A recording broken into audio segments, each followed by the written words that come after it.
What's up, everyone? We're back here for another video. As you can see here, we have a trashed out enclosure. This is my 36-inch long by 18 tall and 18-inch deep vivarium that I house some leucomelis out of.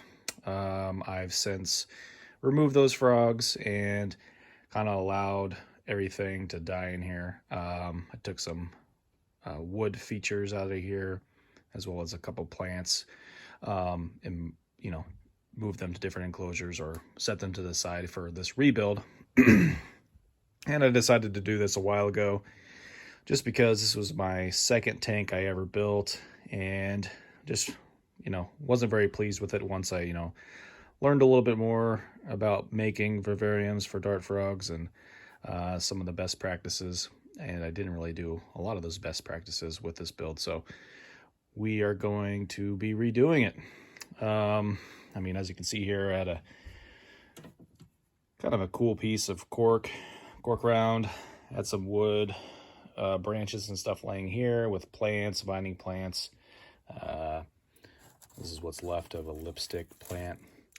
I had a water dish over here, not really needed, but it's something I, when starting out with dart frogs, that I included, but it's not really needed. I also left in the foam background here. We'll be taking that out, doing our own background. Be popping this worthless gauge off. I highly doubt it even works still. Those things are notorious for going bad fairly quickly. And we'll get this glass cleaned up, new substrate, all that fun stuff. And I'll show you here real quick some wood I picked up from a local store, Nebraska Aquatic Supply.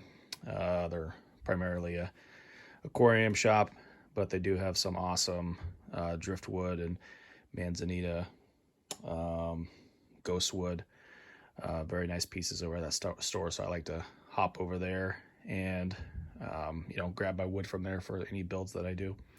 So I'll show you what $100 in wood looks like here. And here we go. Here it is. As you can see, we got some cork flats here, some pretty decent sizes. Plan for those is, what I'll likely do is make a cork mosaic background, maybe using one or multiple of these pieces to make some sort of shelving background.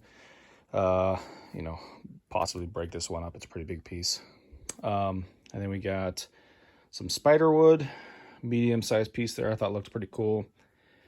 I've never used spider wood in any of my builds before, but it should be okay. Let me know if you know anything about the spider wood in the comments below, if you've used it before or what you know about it. And then the showcase pieces, these awesome branches here, especially this one here in the back. It should fit. I did a rough test. Should fit nicely, pretty snug within the 36-inch long enclosure. May possibly have to saw off just an inch or two on the back to get it in, but we will see. I have a pretty good feeling that it's going to fit. And then a slightly smaller branch right here. Again, really cool. And I believe these are Manzanita branches. I believe I said that correctly. Terrible with the pronunciation.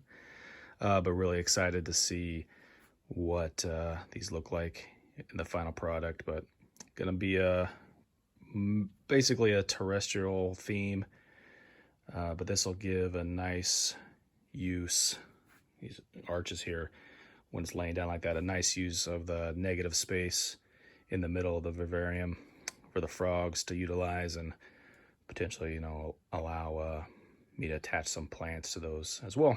So one step closer to getting started on this build. So next thing I'm going to do is set this stuff aside, put the Viv back up on this rickety old table, and then get to clearing all that gunk out, and then we'll start working on the background. All right, guys, if you like this video, be sure to like and subscribe to keep up to date with this build. I greatly appreciate it.